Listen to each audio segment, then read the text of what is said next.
VBG channel. Vijayawada దగ్గర అప్పట్లో సంచలనం సృష్టించిన ఆయిషా మీరా కేసు ఇంకా ఫైనల్ కాలేదు అనేసి హైకోర్టు నుండి సిబిఐ వాళ్ళకి నోటీసులు జారీ చేశారు. అది ఇంకా ఎందుకు ఫైనల్ కాలేదు, ఈ ఆయిషా మీరా కేసు ఏంటి, దాని గురించి వివరాలు మనతో ఉన్న శ్రవణ్ తెలుసుకుందాం. నమస్తే సార్. నమస్తే. ఆయిషా మీరా కేసు అప్పట్లో సంచలనం సృష్టించింది, అది ఇంకా కేసు ఫైనల్ కాలేదు. దీన్ని సూచించి హైకోర్టు వాళ్ళు సిబిఐ వాళ్ళకి నోటీసులు జారీ చేశారు. ఆ వివరాలు ఏంటో మాకు చెప్పండి. కరెక్ట్గా డిసెంబర్ 27వ తారీఖు 2007 సంవత్సరం, అంటే సుమారు ఇప్పటికి ఇదే రోజు ఇదే తేదీ 16 సంవత్సరాలు జరిగింది ఈ దుర్ఘటన జరిగింది. ఆ రోజుల్లో ఉమ్మడి ఆంధ్రప్రదేశ్ 2007లో విజయవాడ దగ్గరలో ఉన్నటువంటి బనీపట్నంలో, ఈ బనీపట్నంలో కొంచెం ఊరి చివరిగా ఉన్నటువంటి ప్రాంతంలో, మరి ఊరి చివరి కాదు, కొంచెం ఒక private hostel, women's hostel, girls hostel, women's hostel, Ayesha Meera అనేటువంటి ఫార్మసీ చేస్తున్న స్టూడెంట్ పొద్దున్నే బాత్రూమ్ కొంచెం ఇబ్బందిగా లాక్కబడి అతిగార్యమైన విషయాన్ని ఐడెంటిఫికేషన్స్ ఇచ్చారు.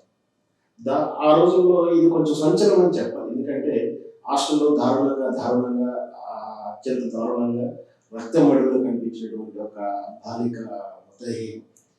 వాస్తవాన్ని చూస్తున్నటువంటి ఆ పరిస్థితులను చూస్తే కూడా అఘాయిత్యం చేసి చంపినట్టుగానే అర్థమవుతుంది. ఇక్కడ ఈ పరిస్థితుల్లో చూసినప్పుడు అఘాయిత్యం అంటే అది హాస్టల్లో కాబట్టి థర్డ్ పర్సన్ ఎవరు వచ్చి ఉండాలి అనేది ఒక కేసు, లేదా హాస్టల్లో ఏమైనా జరిగిందా, తరచూ ఎక్కడ ఎవరైనా వచ్చేవారా, ఇవన్నీ కూడా ఇన్వెస్టిగేషన్ వెళ్ళాల్సి ఉంది. మొత్తం మీద సంచలనం అయిపోయింది. ఇక్కడ ఈ కేసు రకరకాల వాదనలు వచ్చాయి కేసు విషయంలో. ఎందుకంటే మొదటి నుంచి వాస్తవం సీన్ ఆఫ్ ఎఫెన్స్ ఉంటారు, సీన్ ఆఫ్ క్రైమ్ ఉంటారు.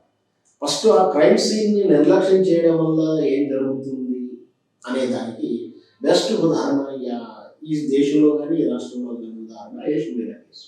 ఎందుకంటే బహుశా అదేమో రేప్ చేశారు, ఆ థర్డ్ పర్సన్, ఆ సిసి కెమెరాలు ఏదో ఉంటాయి, అవన్నీ ఐఓ ఇక్కడ ఈ కేసు తాలూకు ఐఓ లేదా ప్రాథమికంగా అక్కడికి సీన్ ఆఫ్ క్రైమ్కి వెళ్ళినటువంటి ఆఫీసర్స్ ఎవరైనా ఉన్నారు, లేదా ఈ కేసు మొత్తానికి ఇన్వెస్టిగేషన్ చేసిన ఐఓ ఆఫీసర్ అంటారు, ఇన్వెస్టిగేషన్ ఆఫీసర్, వీళ్ళ నిర్లక్ష్యము లేదా కేర్లెస్ లేదా అతి విశ్వాసము లేదా లాలుచి, ఈ లాలుచి నేను స్పష్టంగా చెప్తాను.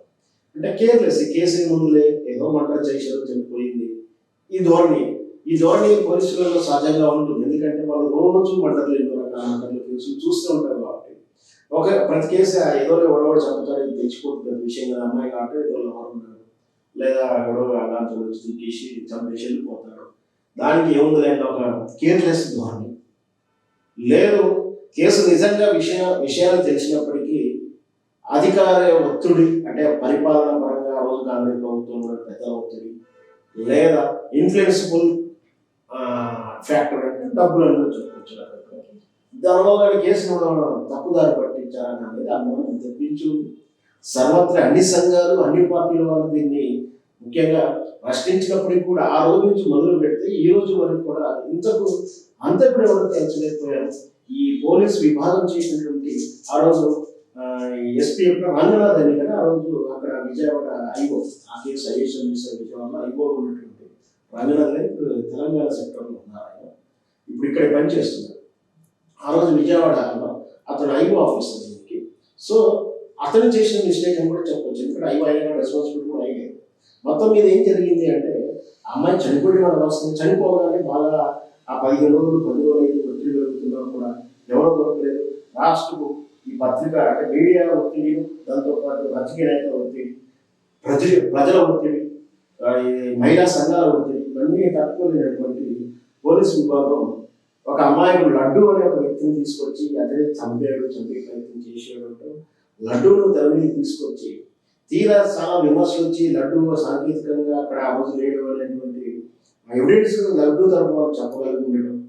సార్ అది కావచ్చు, ఇక్కడ కక్కర కావచ్చు, మొత్తం మీద లడ్డూను తరిమి తప్పించేసి కొత్తగా సత్యం బాబు అనే ఒకటి ముందు తీసుకొచ్చి అక్కడ చిల్లర నేరస్తుంది. వాస్తవానికి ఏంటంటే అతను ఆ చిన్నపాటి గోడ దుంకేసి ఆ బయట ఉన్నటువంటి ఐరన్ ముక్కలు ఇక్కడ ఉంటాయి కదా మనకు ట్యాబ్స్ అవి ఒప్పుకొని వెళ్ళిపోవడాలు, అట్లా చిన్న చిన్న ఉంటారు. వాళ్ళు బ్రోకన్ హౌస్ చేయాలంటే దొంగతనాలు చేసే వాళ్ళ హ్యాబిట్స్ కూడా రకరకాలు ఉంటాయి. కొందరు ఏంటంటే తాళాలు మొదలు పెట్టి తాళ్ళు పెట్టుకొని దిగడం అని అలా కాకుండా ఆ లుక్ అంటే ఎవరు చూడని ప్రదేశంలోకి వెళ్ళడం, అంటే ఇంటి వెనకకి వెళ్ళి ఆ నల్లాలు లేదా అక్కడ చిన్న చిన్న పనిముట్లు తీసుకోవడం లేదా చొప్పులు తీసుకోవడం, ఇంకొందరు ఆదేశం బట్టలు జీన్స్ తీసుకెళ్ళడం, ఇట్లాంటివి చేస్తున్నారు. అది చిన్న దొంగలుగా చూస్తాం వాస్తవానికి. ఇట్లాంటి వాళ్ళు ఆ తరహా కేసు ఉంది అతని సత్యమోహన్ మీద. మరి అతను ఇబ్రహీంపట్నానికి చెందినవాడు కావడం, ఆల్రెడీ అక్కడ కేసు ఉండడం, దాంతోపాటు అతను ఒక మామూలు సామాజిక వర్గానికి చెందినవాడు, ఒక అమాయకుడు అనుకున్నారేమో.